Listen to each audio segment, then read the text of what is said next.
Hey my friends, this is Nick Logan. Just today I finished this book. It's called Illusions by The Adventures of a Reluctant Messiah. Lots of magical moments when it comes to this.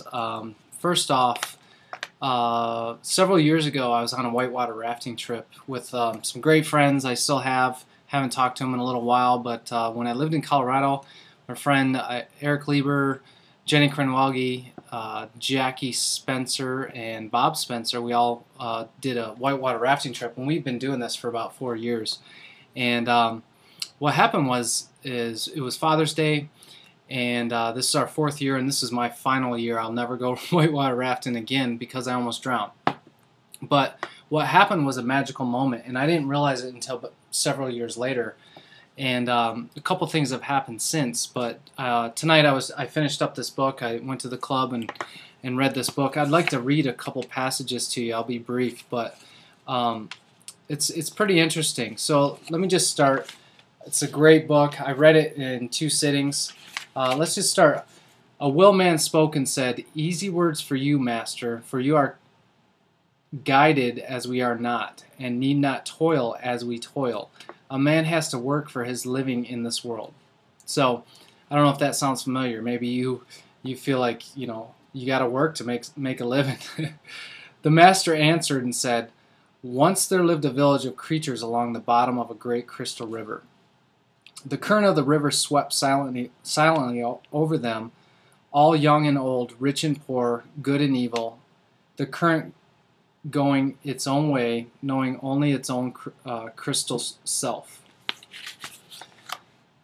So each creature in its own manner clung tightly to the twigs and rocks of the river bottom, for clinging was their way of life, and resisting the current was what each had learned from birth. So clinging to the rocks.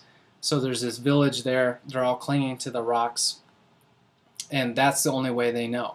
Well, there's this one guy that decides, hey, I don't want to live this way anymore. So he decides to let go, and I'll read to you what it is. I'm only going to read one or two more pages, but he decides to let go, and he gets beat up by these rocks, basically. Everyone warned him, don't go this separate way.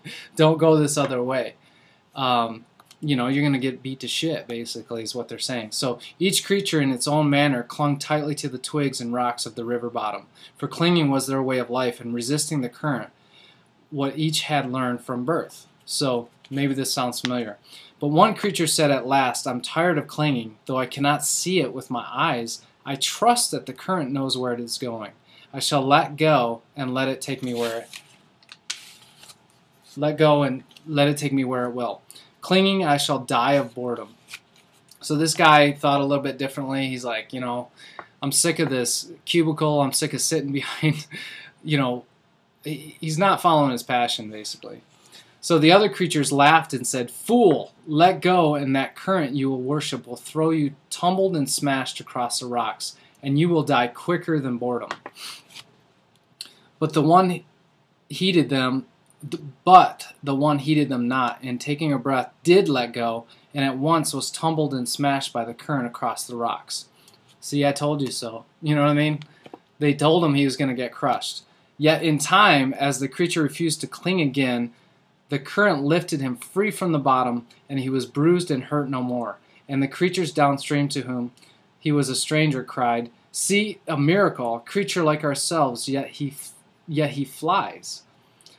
See the Messiah come to save us all." So now he's kind of shown the way, and everyone's like, wow, he must be the Messiah. He must be like something special because he's free.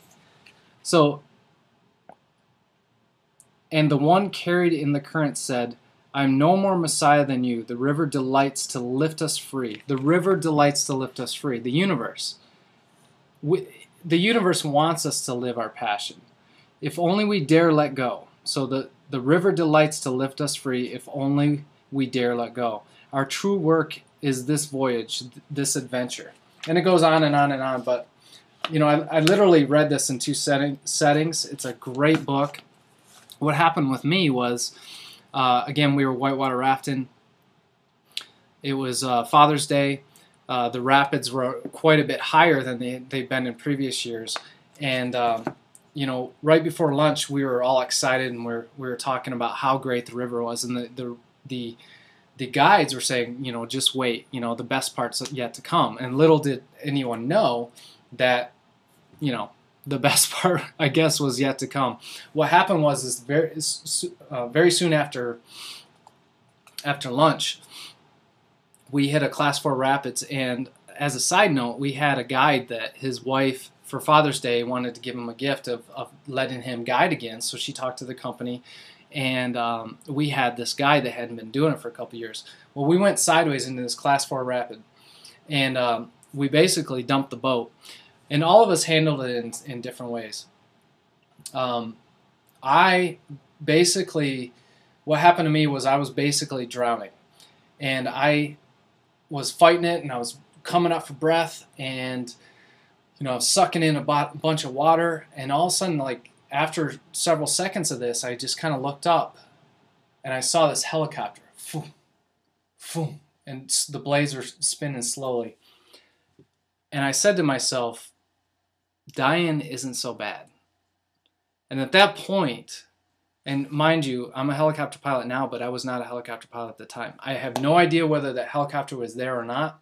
I have no clue. But for me, it was real. It was my vision. And I saw this, and I just felt like, wow, dying's not so bad. And at that point, I let go.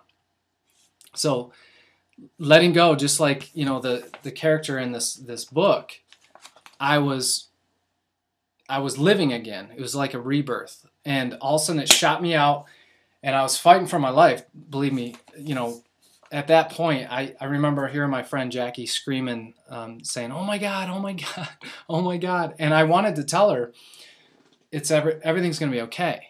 And I couldn't, because I couldn't breathe. But all of a sudden I grabbed up, and I grabbed the boat, and I was floating along the boat. And my friend Eric jumped on top of the boat, and he handled it differently. He jumped on top of the boat. He was like the hero. And he pulled everyone in, and had the rope bag out, and people were, you know, clinging onto that rope bag, and all this chaos was going on. Well, we got pulled off to the side, and I'm just sitting there. I'm like, oh my God, I could still barely breathe. And it was a couple minutes later, and all of a sudden Jackie, and she's married to Bob now, but at the time I don't know if they were engaged, but they were seeing each other. So all of a sudden she said, "Oh my God, where's Bob?" And all the chaos, no one knew where Bob was. Well, you know, Jackie's panicking basically. Well, it turns out several minutes later, Bob got brought up by another boat. They paddled upstream. He swam. I swam a Class 4 and a Class 5 rapid. All of us did. And then Bob swam an additional Class 4 rapid, and he came back and he was like, yes! All of us handled it differently. But the point is that little did I know until about 10 years later that, you know, that was a significant magical moment in my life. So another thing that happened was just recently I was in Austin for the Empower Network event, and I met a bunch of really cool people, and this lady did a tarot card reading for me. Just recently, especially over the last 6 months, I've really been letting go. Never would I do a tarot card reading in the past, but I just like, yeah, sure, I'll do it. And a couple of people went ahead of us, and it was dead nuts on for them. And I'm like, yeah, I'll give it a shot. Well, I always thought, you know, these people are reading your mind or whatever, but I was kind of educated on the process. It's not really they're reading your mind. You actually shuffle the cards, and you separate them into 3 piles. And I have an audio of this. I should probably put it on here, but you separate it into 3 piles, and all she does is read the cards. So it was pretty interesting. I went through this whole thing, and it was like dead nuts on for me. And at the end, I started asking her some questions, and she said, this, you know, from the same cards, and she said, well, this card right here, you know, I didn't mention this before, it's almost like you're on a rock, and you're getting in a river. You're on a rock, and clinging to a rock in a river, and you're getting beat to shit. Well, when you let go, that's when everything is revealed. And I was like, oh my God. So all of these things are kind of coming, these magical moments. So hopefully you get a lot out of this, my friends, and continue reading the rest of the story here. Have a great day, my friends. See ya.